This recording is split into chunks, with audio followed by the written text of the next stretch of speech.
Salut à tous, alors dans cette vidéo je suis reparti à la recherche des bars dans les sargasses, dans peu de fond, j'ai été jusqu'à 5 mètres maximum. Je vous ai mis deux petites sorties consécutives, enfin une petite et une un peu plus grosse, un lundi et un mardi soir, et un mardi après-midi, et j'étais en fin de montante. Donc je commence comme d'habitude, je suis en maraude, je cherche le poisson dans les sargasses. Là je suis caché par l'ombre de l'algue. Donc il y avait encore beaucoup de soleil, donc c'est important de se dissimuler là. Malheureusement, je trouve pas le poisson au bord, donc j'ai dû m'éloigner. Vous voyez que le fond il a changé, il y a peu d'algues, je suis à 5 mètres de fond là. Beaucoup de débris, peu de visibilité, surtout à la caméra. Vous allez juste en voir en passer un là.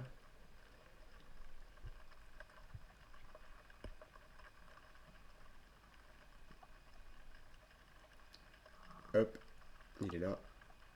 Et en fait, il était avec une dizaine de potes qu'on voit pas à la caméra. Et j'en prends un joli. Donc il faisait à peu près 43-44 cm. On n'avait besoin que de ça ce jour-là. Donc direct après, je suis rentré. Au retour, j'ai pu voir un joli con qui était sorti de son trou avec la marée montante. Il cherchait à manger. Et vous allez voir comment c'était opaque. En fait, au fond, c'était transparent. Et dès qu'on remonte, hop, c'est trouble. Alors maintenant, là, on est mardi. Donc c'est une sortie où j'avais beaucoup plus de temps à consacrer à la chasse et à la prospection. Et je suis retourné dans les sargasses pour trouver du poisson. Donc là, vous voyez, je suis dans un fossé. J'ai toute une marche sur mon épaule gauche avec les sargasses qui dominent. Et en fait, je vais longer les roches et rester le plus possible dans l'ombre et continuer à appeler pour voir si du poisson vient. Donc au début, bon, il y a des zones où je sais qu'il y a du poisson et des fois quand je cherche, et bah, du coup je suis à l'affût de trouver un mulet, un petit bar. Là c'était des petits bars. Donc je me dis, il y a plus gros. Je vais donc repartir en arrière pour faire le moins de bazar possible. Je vais me décaler de 2-3 mètres, ce qui fait que je vais être sur le plateau rocheux qui était à ma gauche tout à l'heure, dans les sargasses du coup maintenant, et je vais essayer de trouver du poisson. Donc là vous voyez une petite marche, je vais m'arrêter là, et je vais essayer de faire un agachon. Alors je pensais qu'il y avait plus d'algues, là c'est pas le meilleur poste parce que j'ai le soleil un peu en face de moi. Il n'y a rien qui vient, ce qui fait que je vais être obligé de bouger. Et là je me rapproche des algues, et il y en a deux qui vont m'arriver dessus. Et là il faut être attentif au son.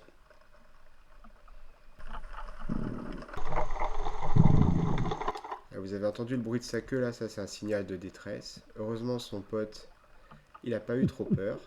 Et là il faut rester patient, faut pas bouger dans tous les sens. Et ils reviennent. Et voilà, le plus peureux était le plus intéressant des deux poissons, c'était un bar qui faisait 48 cm. Et du coup je l'ai pris, je repars en arrière avec mon poisson pour pas pourrir la zone. Et là je suis content, j'ai mon poisson, j'ai ma sortie qui est faite. Un joli poisson. On n'oublie pas le marquage sur la caudale, c'est la seule chose qu'on nous demande en chasse sous-marine. Et pour les bars en plus, moi quand je les tue, je les saigne en coupant les ouïes. La chair est meilleure. Alors là, dans ce petit extrait, je vais vous montrer à quel point c'était devenu opaque. En fait, j'ai trop tardé. Vu que j'avais déjà fait un poisson, je me disais le deuxième poisson, je vais faire un joli, quoi. Je tire pas, sauf si c'est un joli poisson. Et du coup, là, la marée montante et le peu d'eau m'a pas aidé et c'était vraiment trouble. Fallait vraiment plaquer sa tête sur le fond pour voir quelque chose de clair. Et dès qu'on levait le nez, ça devenait trouble. Là, vous allez voir, je vais garder le fusil à l'horizontale. Et là, dès qu'on monte, hop, voilà, c'est trouble, on voit plus rien, on voit plus la pointe. Jusqu'à la surface. Alors là, je vais vous raconter l'histoire de celui-ci. Déjà, je vais vous laisser profiter de l'apnée.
Et voilà.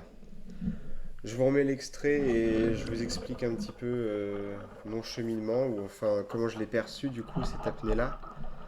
Donc j'étais sur une tête de roche, je sais que j'ai un banc de sable devant moi, sur ma droite j'ai un gros plateau rocheux avec du goémon, des petits crabes, des petits pierres.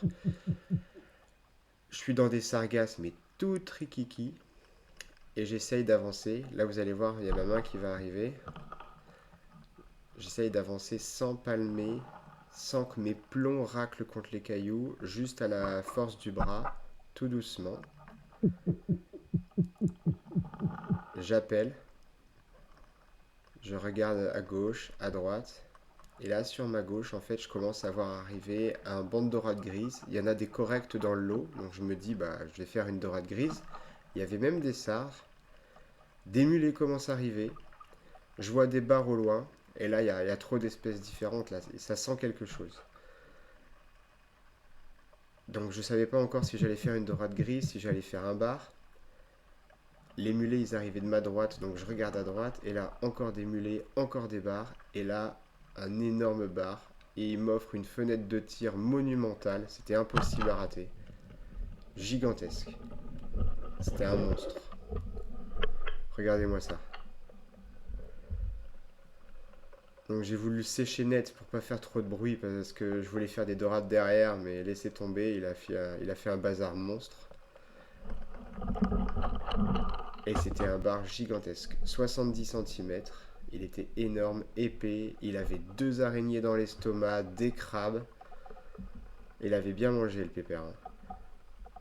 Ah là j'étais content. Là je vous mets quelques photos une fois qu'on était sorti de l'eau. Là c'était le premier bar juste avant que j'avais pris. Il faisait tout petit à côté. Et pour finir, pour l'apéro, un joli mulet. En rillettes de poisson, c'est super bon. Bon, j'espère que la vidéo vous a plu, et si elle vous a plu, n'hésitez pas à vous abonner et à liker. Et à bientôt pour de nouvelles sorties. Allez, à plus.